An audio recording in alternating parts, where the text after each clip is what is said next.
Greetings, this is Michael W. Ford. Today I'm going to introduce some basic techniques, some key elements to simplifying initiation for a new Luciferian, someone who has even just practiced magic for a short time, different traditions, and how to best utilize basic initiatory structures early on so you can build on results and allow your intuition to guide you through initiation. The first thing I'll talk about in all of my grimoires, each being a specific type of spirit within Luciferianism. I personally feel each one has a type of literally spirit and energy with it. Each one has a path. And now what brings all those paths together is Luciferian philosophy. So you take the introductory work, Apotheosis. You take the 11 points of power and the different aspects of the philosophy. And if you are beginning to identify as a Luciferian, you will find parallels and harmony with the philosophy, with like the 11 points of power and various aspects of that. And you might not identify or understand all of them, but a majority you should. And beginning this path means Apotheosis is about understanding where the philosophy starts and identifying the root aspects of what we call the adversary. The definitions that we hold are different from monotheistic religions. We incorporate pagan, various adversarial aspects, demons, spirits, deities, what I call deific masks, from all different cultures, manifest in a modern application of striving towards what I call the triad of the morning star, being liberation, illumination, apotheosis. It's a cycle, and it's a basic concept to understand what you're doing. And the application of Luciferian philosophy is actually the beginning of the practice of magic in this sense, because it's creating and will create with your determination, your will, your mindset, internal change, first within the way you think, and then the energy that you create. And you will be able to build consistency over time. So where do you start as a Luciferian once this happens? Yes, the Order of Phosphorus. I'm the Magus of the Order. And it's growing, and it's soon to expand and reopen in a new way of working. But new initiates should never wait for things like this. I strongly encourage you to take any of the books with Apotheosis, apply the philosophy. Establish some aims, what you want, what you expect. Simplify them. And understand that your will, desire, and belief are key to opening the gates, if you will. Now, there's balance in Luciferianism. I'll use the symbolism of heaven, hell, light, darkness. Light doesn't necessarily mean all good, and darkness doesn't mean negativity or destruction. The darkness is our primordial selves, through evolution, through who we are, from our deep desires. And the light is what we use from our spark of consciousness, the black flame, the gift of Azazel, if you will, or Lucifer, Lilith, to willfully create our own path with our thoughts, our words, and our choices. It begins internally, and it will slowly extend externally to your immediate path in life.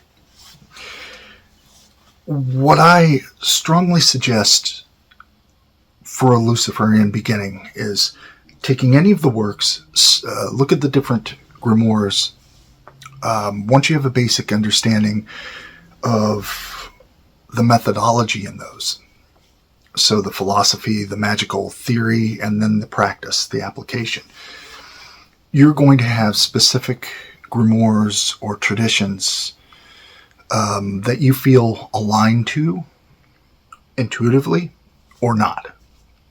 And I encourage you to take one that you feel intuitively drawn to, study it for a bit, while applying the 11 points of power, the philosophy, establishing some goals, and then for a period of time, a self-determined period of time, be it 2 weeks, be it a month, something like that, choose a rite, a ritual, from Necrominion, from Bible the Adversary. I'll give you an example.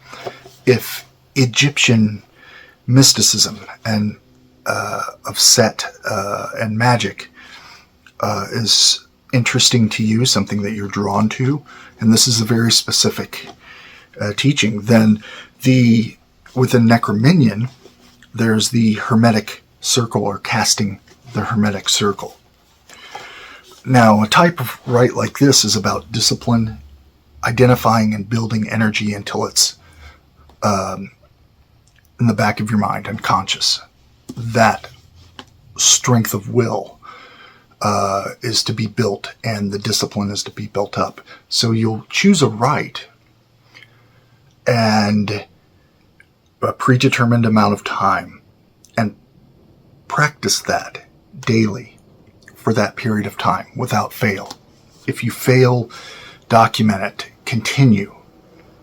And this will be a struggle because you will get at first very uninterested in performing the same thing over and over again.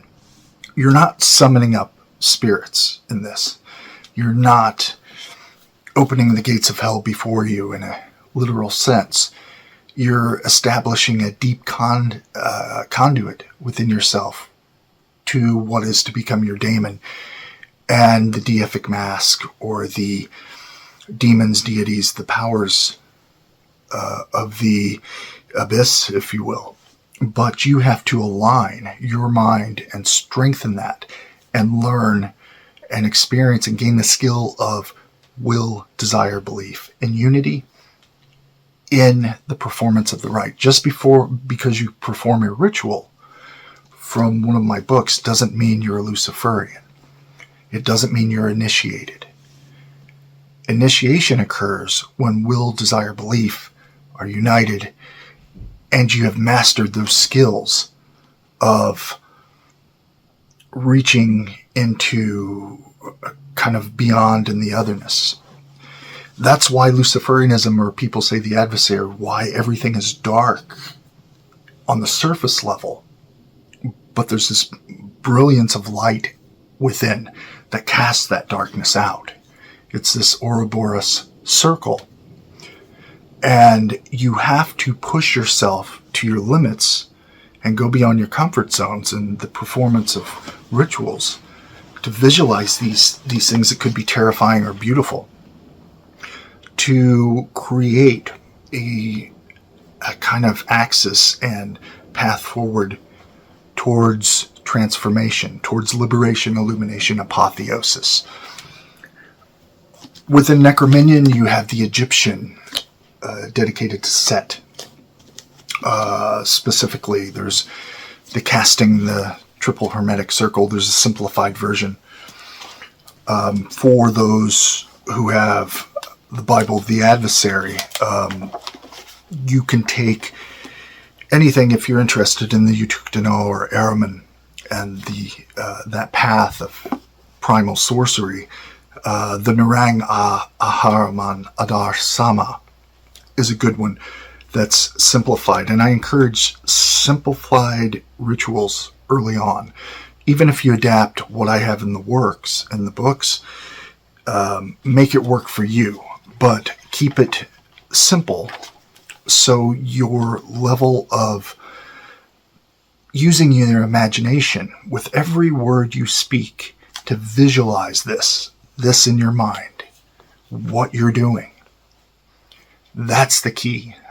Building that rhythm and towards the climax of the ritual and uniting will, desire, belief, the will, the total encompassing drive towards your initiation, towards your goals and your singular goal in this aspect. Desire is the passion for this, but also understanding what it feels like once you attain something, that kind of lull, that I have done this, now it's time to move on. And then finally, belief, visualizing it and accepting it as if it's come to fruition in that moment. And that's the key. That energy you send out, that energy you encompass around you within your circle, the Ouroboros, the Leviathan circle, opens gateways. And it does call to other energy forces, call it demons, spirits, deities, whatever, angels, whatever you call it, or just energies of yourself creating a kind of bridge in the unseen. Another ritual, an invocation to the Holy Guardian Angel, invocation of Azazel, is an excellent one for striving for a period of time early on initiatory rituals. You're not actually calling my Daemon Azazel as the rite was written. It was a record of my work, but the rite itself builds towards the coming into awareness, the knowledge, the coming forth of your own individual daemon. If the new work, Infernal Union, has many, within the Gnosis, the imagery of the satanic mysteries, the more adversarial within Luciferianism, has ceremonies such as the Epiphany of Belial, the Cathedral of the Devil, which is an alchemical ritual of uniting two aspects of the adversary. It's a type of self-transformation, a defined self-transformation. Goetia of Shadows. There is a Greco-Egyptian invocation for knowledge of the personal daemon, and here it's called Kephalos. That's an excellent work which was derived from the Papyri and Crowley's works, going back to the 90s with my early initiatory works. And then if you have Hecate and the Black Arts, if the witch path is drawing to you, then you have a ceremony such as Fires of the Witch Mother, Ceremony of the Sacred Fires of Hecate Triodotis. These can be performed very directly and simply. Initiation occurs with your dedication, with applying it. It's not just enough to think, I like his work, I like that person's work. It's what does it give you and what do you use? It's a key. What are you doing with it? This tool, what are you doing with it? Initiation and the adversarial current emerges when one is dedicated and focused and can build the discipline to complete the ceremony. And by the way, these ceremonies can be crowned with some type of, in some sense, physical activity, hiking, working out, whatever that is. And even performing these if you have some emotional crisis. If your direction and your focus is aligned, if you know what you're striving for, even though you have all this internal pain, these can be catalysts for opening those gates for initiation. And you will know when you have attained initiation. I hope you liked this video. I hope that it has kind of revealed, shined some light from the candle or torch between the horns of the Baphomet. Please like, subscribe, visit Luciferian Apotheca. We have all tools that you could need for your magical workings, including clothing and serious things and not so serious things. Anyway, thank you very much, and I look forward to a new video soon. Banama Araman.